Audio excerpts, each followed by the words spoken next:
This assignment is pretty straightforward. So we're doing a value scale, which is common in every art class all over the world. And you'll see that here we have 10 different values. So they are not numbered, but you can clearly see that you have 10 distinct values. 1, 2, 3, 4, 5, 6, 7, 8, 9, 10. Here you have the same values represented as here, the only difference being that here it's blended. It's not separated into different boxes or rectangles like it is up here. So the assignment for today is to try to replicate this effect and this effect just using a number 2 pencil. I'll talk more about pencils, but for starters we're going to talk just about number 2, and we're going to use number 2. Oftentimes you guys can go to the art store and you'll see a variety of pencils like 4B, 6B, and then you have the H's. The general rule is that the further into the B's you get, naturally the pencil itself is darker.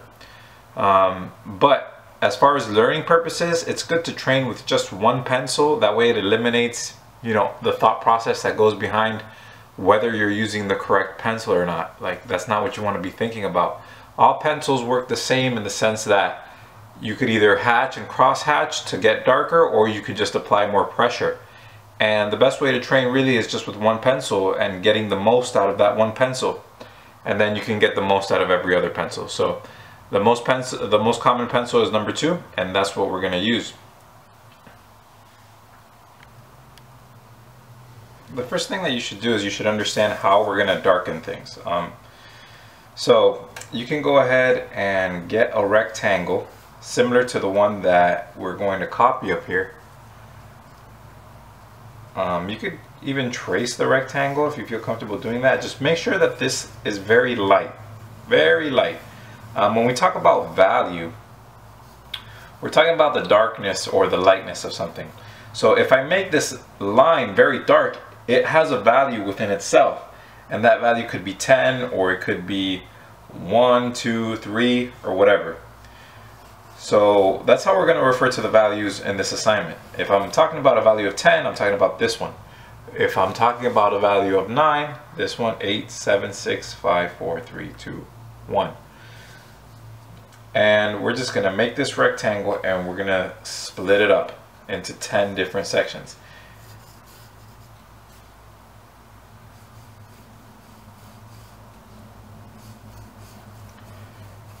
Now, if you don't understand what I mean by every line has its value, then as I move to the right here, you're going to see that I'm going to apply just a little bit more pressure on the line, and in the video it should definitely start sticking out a bit more. And that's what I mean. So if you do that all the way over here in the beginning, then it's automatically going to be too dark and it's not going to look right. So you have to make sure that you absolutely stay in control, and that those first lines, or the lines that you're using to create your rectangle, that they're all just very, very light. It's very easy to darken. It's very hard to lighten. Not very hard, but it's harder. And you'll see that some of your references have little lines through them. Don't even concern yourself with that. As a matter of fact, on the camera, it isn't even showing up very much. So don't really worry about that. Let me zoom out a little bit so you can see a little bit more. Okay, so now we have our 10 different boxes, and we're going to begin shading, and the idea is to match these two. Now, once we read the handout, you're going to understand that in order to match them, we have to blur our vision. You have to make your vision blurry. Some people know how to do this naturally, some people need to practice at it, but everybody can do it. If you're going to do it naturally, you just have to pretend like you're looking in the distance, or kind of like a lens, like open up your eyes if you can, like if you're looking far away, and everything might become blurry. If not, just close your eyes to the point where they're barely open. Everything should also become blurry. And some of you that wear glasses, just take them off and everything should become blurry. Luckily for me, in this lesson, we're recording this, so I could just unfocus the lens and you can see exactly what I'm talking about. And maybe I'll show you a little example of that right now since we're talking about it. So I'm going to unfocus the lens, and you see how blurry that becomes. Even more blurry. So once you make things blurry, it just breaks down into value. So you don't see detail, you don't see anything, you only see value, light and dark. So when you guys make your own vision blurry, this is how you can compare that the value is correct. Lose detail, only see value. And that's how you check if you're right. And you're gonna see, I'm gonna start this and I'm gonna blur the camera again, and if the two look similar, they don't have to be exactly the same, then I'm on the right path. Let me refocus it. Okay. And now I'm gonna start shading. A few things, you have to keep your pencil sharp. You can't really see it because I'm so zoomed out. Another thing is the two ways that we're going to darken are by cross hatching or hatching. And when you hatch, you have to lift the pencil up. Hatching means that you're going in one direction like this. And no matter how much pressure you're applying when you hatch, and I'm lifting the pencil up. I don't know if you can see that on camera, but in order to keep it consistent, you have to lift the pencil up. If you don't lift the pencil up, you're going to be able to see the zigzag lines. And that's what happens to a lot of you. You kind of zigzag, and then right here, well, you can't really see it there, but you guys know exactly what I'm talking about. In those areas, you have the graphite overlapping, and it looks darker, and it doesn't look right. It's not blended correctly. So when you're hatching, make sure you're lifting the pencil. So you're going like this, and you're lifting every time. When you're cross hatching, you're gonna do the same thing, but in a different direction. It has to be a different direction every time. So if for over here, for example, for the number 5, if we want to get it to a certain darkness, we can hatch, and then we can cross hatch like that in the opposite direction, and then we have to choose another direction like that. And if we wanted to take it a step further, we can even go like this. And you can see every time I do that, it darkens a bit. And is it matching the, well, that's actually the 4. Is it matching the 4? Yeah, actually it is. So if I were to make the camera blurry again, you can see that that is a pretty good match for the 4. Maybe it needs to be a little bit darker. So right here in the beginning, what you want to do is just almost as light as you can. You just want to, let's get rid of this line that we created, because even that line is too dark. And just in that general area, we're just going to go as light as we can possibly go. Let me erase this as well, because there's something called simultaneous contrast, meaning something that's dark next to something that's light will make that light thing look lighter, or something that is vice versa. That light thing next to a dark thing will make that dark thing look darker. And that's called simultaneous contrast. So right here for the first one, we're just going to go so lightly. And this is probably the hardest one to get. Now, the way I'm going to grade you on this is I'm just going to make sure that there's a difference. So we're going to try to match it to this as close as we can. But I'm just watching, or I'm going to be watching to make sure that there is a clear and distinct difference between all of them. And you might have a hard time seeing this one on the camera, but that's the idea. It's supposed to be very light. Now for number 2, and I'm going to go ahead and number them. I think you should number them as well, just so it's easier to keep track of.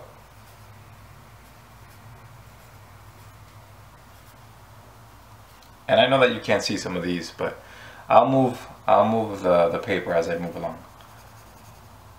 Let me zoom in a bit so you can see as well, so I'm not so far away. Give me 1 second. I'm going to readjust the camera and I'll be back. Okay, here we are again. And now you can actually see that number 1 is very light. Number 2, I'm going to put the same pressure as number 1. There's a few ways to do this. You can either push harder, or you can cross hatch. And I'm going to show you what that is. And I am pushing just a little bit harder, so you can already see that it's a bit darker. You blur your vision to see if they're matching up, and right now they're not matching up. I think number 1 is matching up, but it's too light. And don't get me wrong, there is like shades in between. This is just like a starter kit for shading. And this is really important, especially for the next lessons that we're gonna do. But let me blur this up so you can see what I mean, that it's not dark enough. So you can see right there that that isn't the right value, right? Because this is still darker. So what you can do is crosshatch, meaning applying the same amount of pressure, just go in the opposite direction, like I had spoken about earlier. And you could see it on camera start to darken. And you don't have the luxury of having a camera next to you, but like I said, you're gonna have to blur your vision. And that's closer. So we're trying to match these two. So I'm gonna give it one more, just very lightly, because I think it needs just a little bit more. And this has to progressively get darker.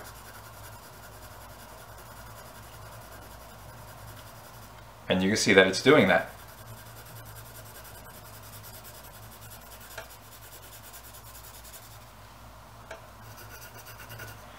And I'm happy with that. So as I blur my vision and I'm looking at that, and as I look at it on the camera, yeah, I think that's matching up. We're gonna do the same thing here for number 3. It's a general rule of thumb that, you know, obviously number 3 should be like number 1, but a little bit darker. But over here, since I don't want to put so many layers, I'm just starting by pressing a bit harder. And you can see, well, let me focus the camera again. You can see that it's starting to match up already on the first layer. And it might not look like it, but I am lifting the pencil.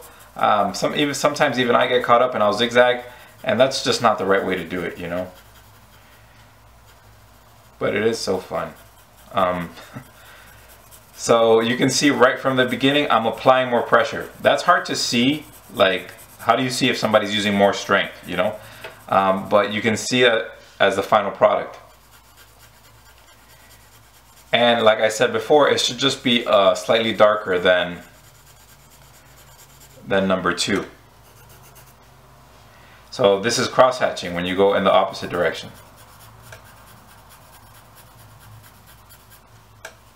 Don't worry about this looking perfectly neat either. The whole idea here is just to be able to gauge different values and to be able to put them down. This is really important when it comes to looking at things in a 3-dimensional world. I'll try to discuss it in class, but when you have something, and it's in the handout, when you have something that's black next to something else that's black, you know, how do you draw that? And that's actually one of the studies at the college level where they make you do that. Now I'm going to blur my vision to see if this matches, and I think it might need a little bit more, but let me show you. Yeah, so you see number 1 and number 2 look pretty good. Of course, vary the pressure. So I'm going to add just one more very light layer just to darken it a tiny little bit.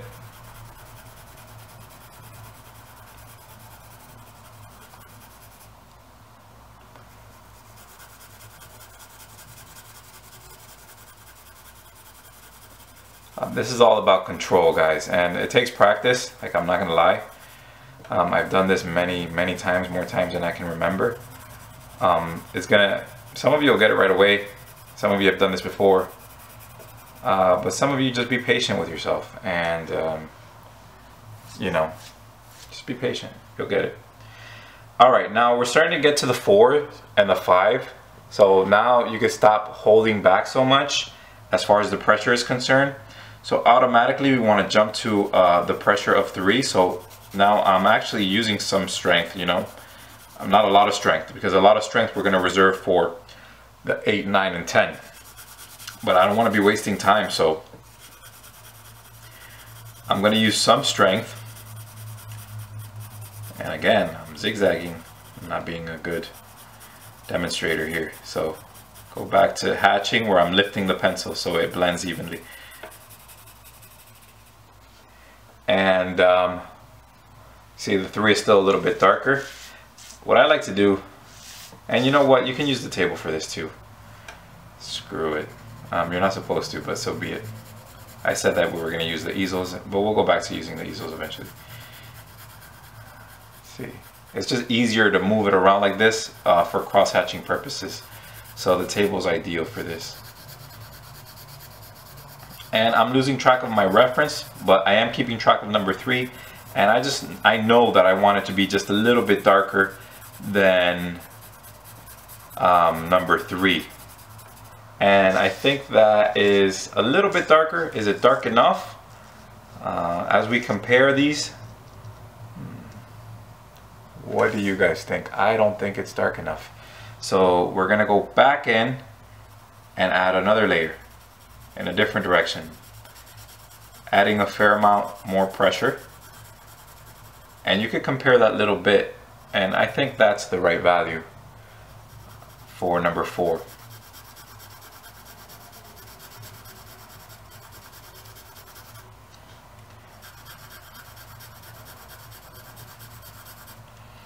Some of you may not have a reference because for whatever reason students misplace them.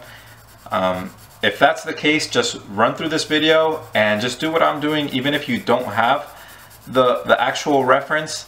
If you're just making sure that you're progressively getting darker, I'll accept that. And there does need to be a clear distinction between all of your values. You know, number 1 has to be different than number 2.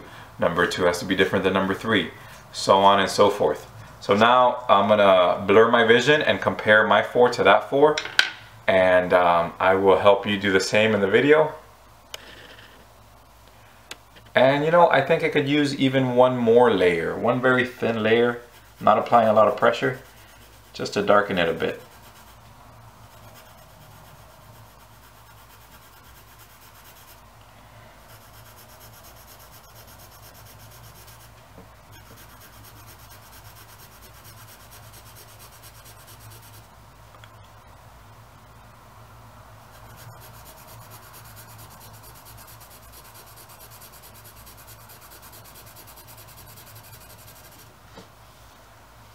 Alright, I'm happy with that. So now it's time to move on to number 5.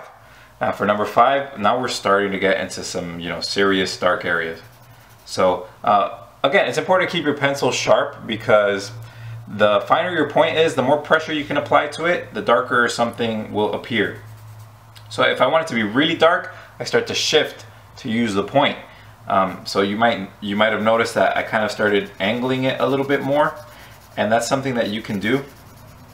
And I'm applying more pressure because I'm trying to match the 4 like right off the bat. So the bat, I don't know how that expression is said, but like I said, you want to try to match it so you don't waste too much time, but you don't want to get too dark, because the darkest ones are the 9 and the 10, and you want to save your, you know, your strength and your, and believe it or not, you are going to have to use a lot of strength.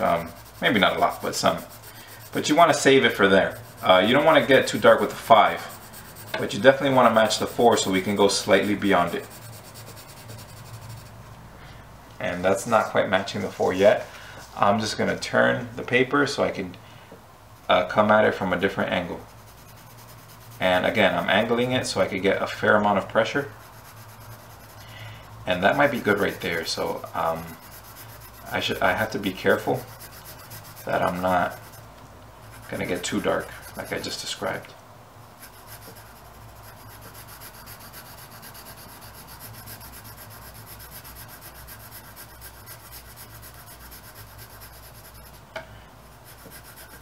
Oh, by the way, by the time I get to 8, 9, and 10, I'm going to be applying so much pressure, so much graphite, that you might even see a little bit of glare, because it'll be so shiny and reflective.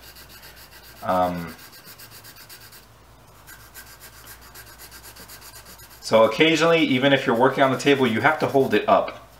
You have to hold it up because the glare won't allow you to gauge its true value. So you might feel like, well, this isn't dark enough, when in reality it is. You just have to hold it up so you don't see the glare of the graphite. Unfortunately, I can't hold it up for the video. Clearly these values are distinct. Do they match? I feel good about that. I feel like it might be a little bit dark, a little bit too dark.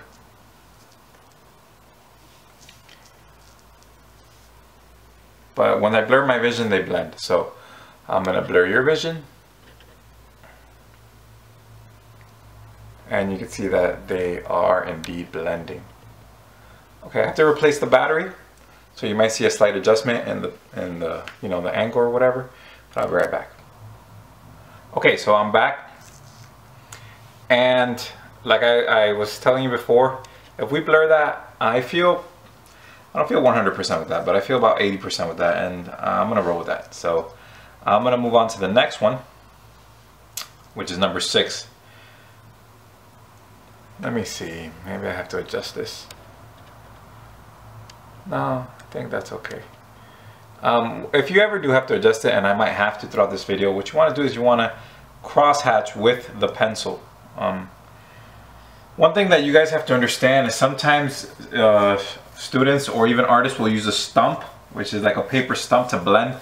Paper stumps don't darken anything, meaning if you start moving it around with your finger, that's not going to darken anything. It's just going to spread the graphite out, and it's going to actually lighten it. It's a good way to blend, and that's something we might do for the next part of this assignment, but you're definitely not going to darken that way. So now we're starting to get to the slightly darker ones. So 6. So already I'm going to start applying quite a bit more pressure. I'm starting to angle it, right? So it is a bit darker right out of the gate. Remember to lift your pencil when you're making these hatching marks, and that's going to make sure that it is nice and solid. And that's still not quite dark enough for me, so I'm going to just go right back into it, and I'm going to apply just a little bit more pressure.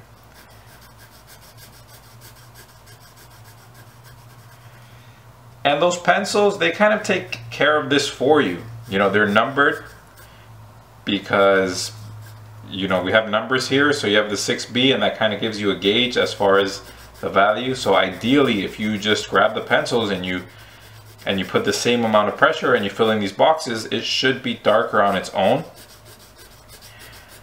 But that doesn't really make for a good artist. If you rely too much on those pencils, then, you know, when you don't have them, you're kind of lost. So a good artist knows how to use any pencil. You could use an 8B and make it very light, depending on how much pressure you apply or how many times you hatch or cross hatch.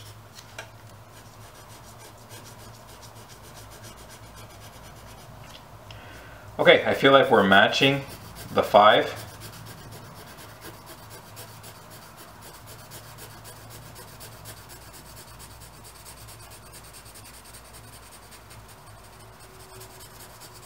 Maybe it needs a little bit more right around here. I feel like that's matching the 5, so I'm gonna cross hatch.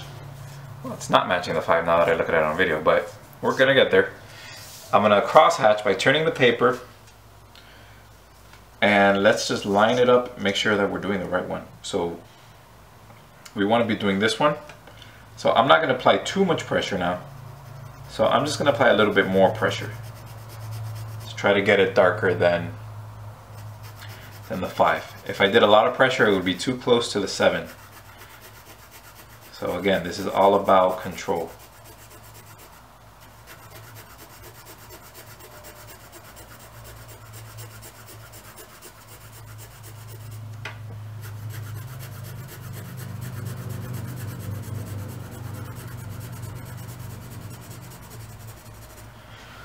Now, as I blur my vision, these two look too similar. So I'm going to add a light layer. See how they kind of just almost blend right into each other? I'm going to add a light layer just to differentiate it a bit more. And the closer you get to the end, the harder this is going to become to distinguish them, but you should still be able to do it.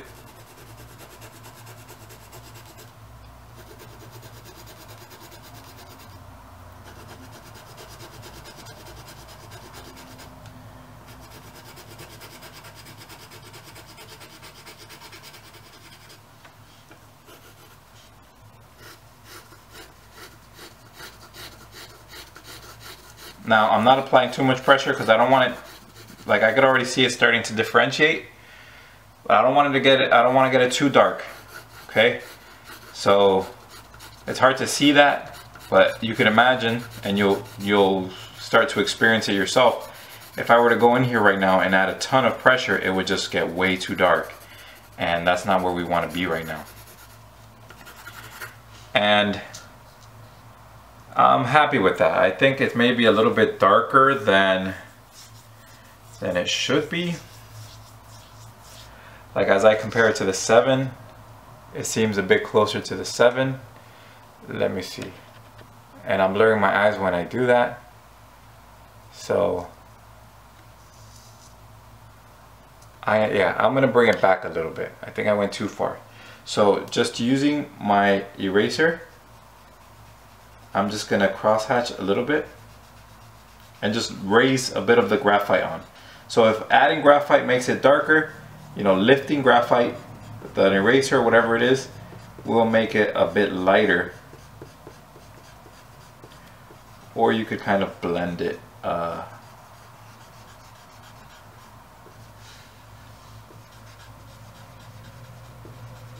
And of course your eraser is gonna get all black. But that's okay, sometimes that even helps just to push it around a bit. In the center here, I'm just gonna shade it a bit so it's not so shiny.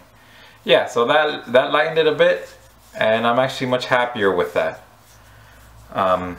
You can see right now we're kind of right on path to try to create our 10 different values. Now moving on to 7, 8, 9, and 10. I think I'm still going to hold back a bit. I'm going to hold back a bit of strength when it comes to 7. Because I really want to get that strength in there for the 8, the 9, and the 10.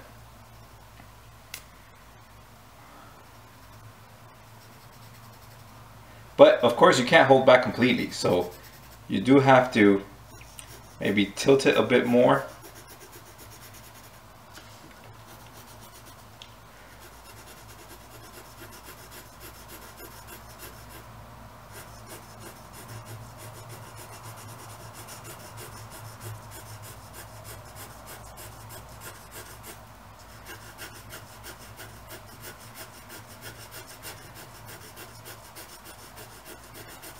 And I think I'm going to give it maybe 3 layers like that. Because I know right now the 6 is still darker. I can see that without even blurring my vision. And at least this first layer, because I know some of you have vision problems and you can't blur your vision for whatever reason. You don't always need to blur your vision. You know, just look at it normally and you can see that this one is not darker as the 6. So, but you do need to eventually figure out a way to blur your vision to get to the really accurate stuff. If you wanted to really make it look lifelike, you're gonna have to learn how to blur your vision. So now applying some pressure, I'm just gonna go right in. And let me just start comparing it now. Yeah, actually I think this is already a bit darker than this. We're gonna take a look at this standing up because I already think I'm starting to get some glare in the camera or some of that sheen from the graphite, and you can't really see it very well.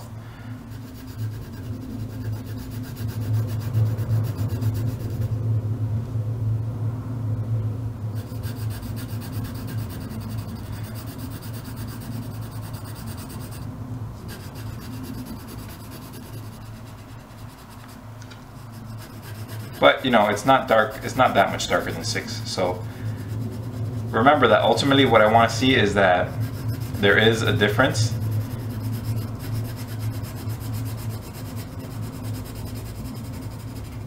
But I did say I would give it 1 more like that, and I think 1 more will do the trick because those two are very similar, too similar.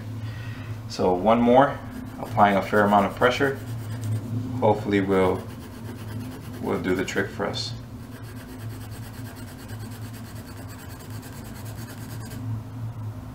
Yeah, that's definitely doing the trick on camera.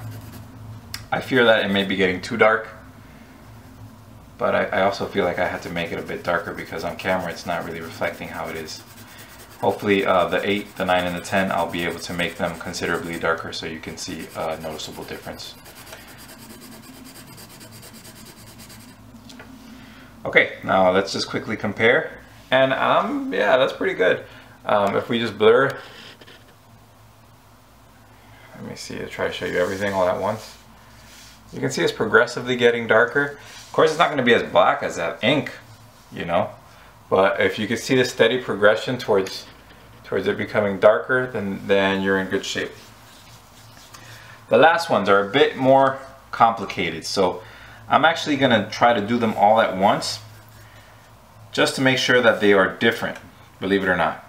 So if I give them all the same treatment, so I'm going to start off very hard for 8, 9, and 10. Definitely something matching, at least 7. And for that, we usually hold the pencil from the back because that lets us cover a wider area. You see, I can cover that whole section. If I were holding the pencil like this, my range of motion is very limited, so I can only cover one. But sometimes you do want to do that when you're trying to intensify the pressure. So, you know, you have to find the balance of, you have to find its balance.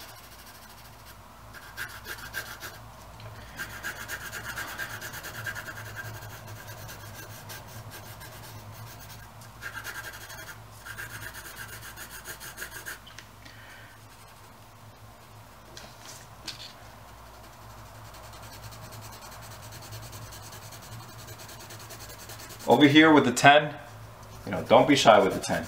The 10 you want to push as hard as you can. That should be your darkest one, right? 0, so imagine that there's a 0 over here. 0 is your lightest light. So whatever is pure white, that's 0.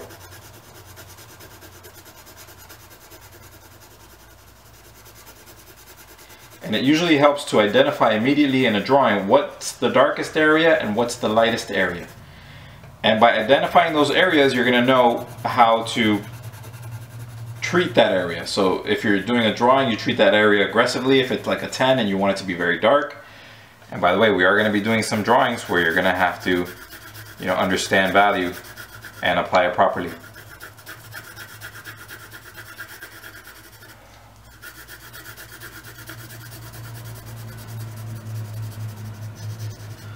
Okay, here we go. Now I'm just going to try to match the 7 because I was trying to do that originally, but you know, it's not always. Alright you guys, the camera shut off on me. I'm not sure where it shut off, but what I was trying to do is I was just trying to match the 7 here with 8, 9, and 10 because ultimately they're all going to have to be darker than the 7. So presumably it's a safe bet to make them as dark as the 7. Remember to lift your pencil when you're shading. Okay, right now still the 7 is darker, and you can see that sheen I'm talking about, you know. So once you kind of hold this up, I can't really hold it up here. I'll show you later. Once you hold it up, then you get a real feel for how dark it actually is. So now I'm gonna start trying to surpass the 7, but only with one layer because I have to surpass the 8 with the 9. So it's like this delicate balance. And with the number 2 pencil, the 8 and the 9 are the toughest. I'm sorry, the 9 and the 10 are the toughest. They're just tough, you know, because they're so similar, and you really have to kind of get that graphite on. Now I'm gonna hold this up quickly because I don't want to overdo it either. So let's see how that looks on camera. Yeah, you can already see it on camera that it's a little bit darker. And that's what we're aiming for. Just a little bit darker. Okay. And I'm okay with that. You can see that it is darker. Now, time for the 9 and the 10. The 10 is definitely the hardest. So for the 9, we're gonna just try to match the 8, and then we're gonna add one more layer For the 10, we're just gonna give it everything we got and like try to make it as dark as we possibly can.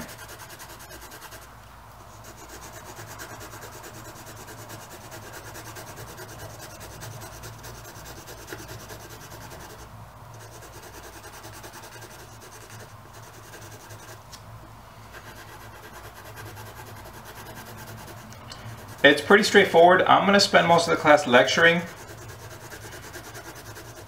and I don't know that you'll be able to finish this one. Some of you, of course, work very fast and you will be able to finish it.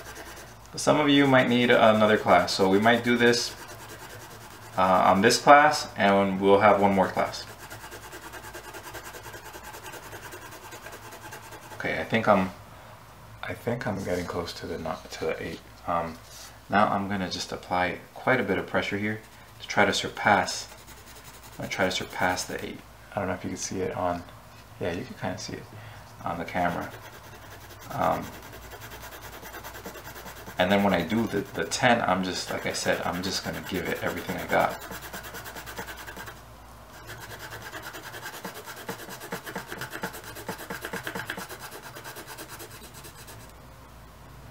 And now you can start to see that sheen come into effect. That sheen will go away if you just hold the paper up. Let me try to make it so that you don't see the sheen as much.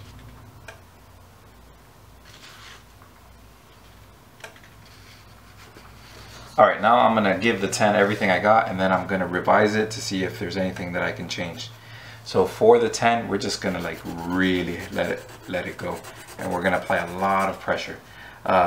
I don't think I mentioned it so far in the video, but this really helps if you have a wooden pencil.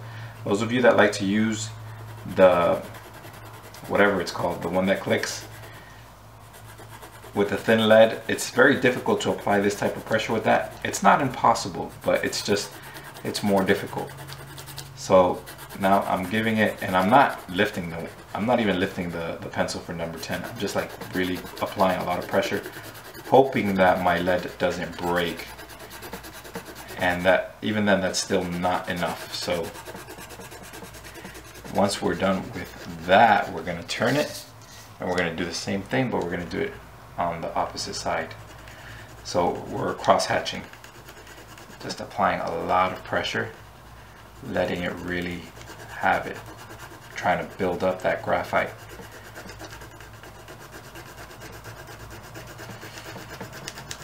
It's even hurting my hand. I'm using so much strength here.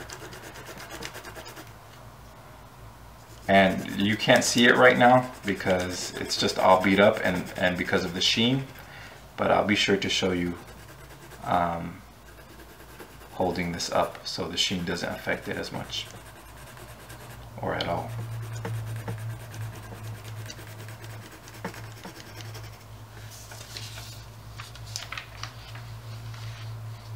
You can see it a little bit there. So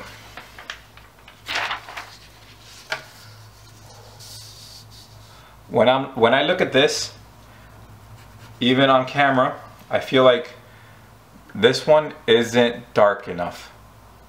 So I want to darken this a little bit more. I don't want it to be like the 10, but definitely I want to just darken it a bit more.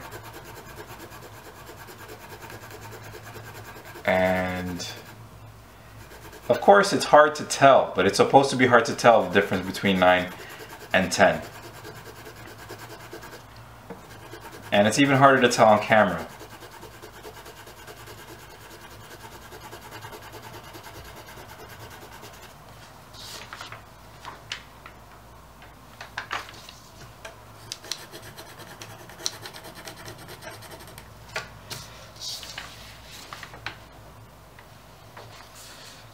These two are also a bit similar, but there is a difference.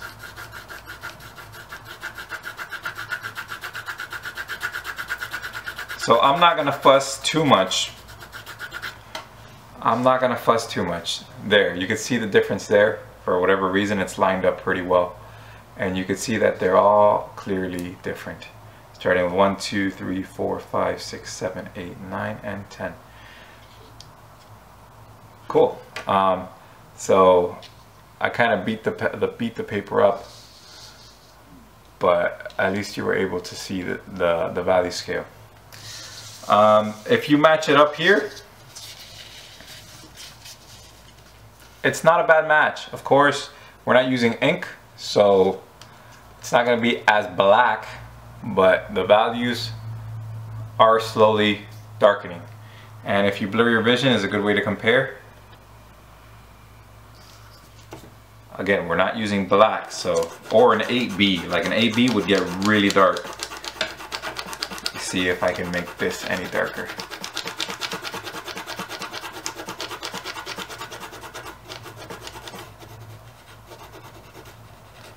It actually did get a bit darker, but it's not going to be like this. This is black ink.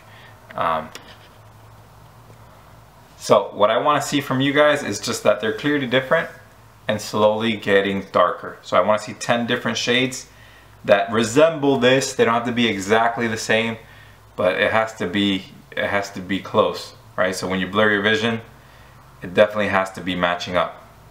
And if you blur your vision here, they do match up. I'll show you one more time. Yeah. So that's it for this one. I think this will take you guys all class long. And then the next one is very similar, but it's blending. So we're gonna do it again, but we're gonna try to blend it like it is there in the bottom. And that's the value scale. See you in class.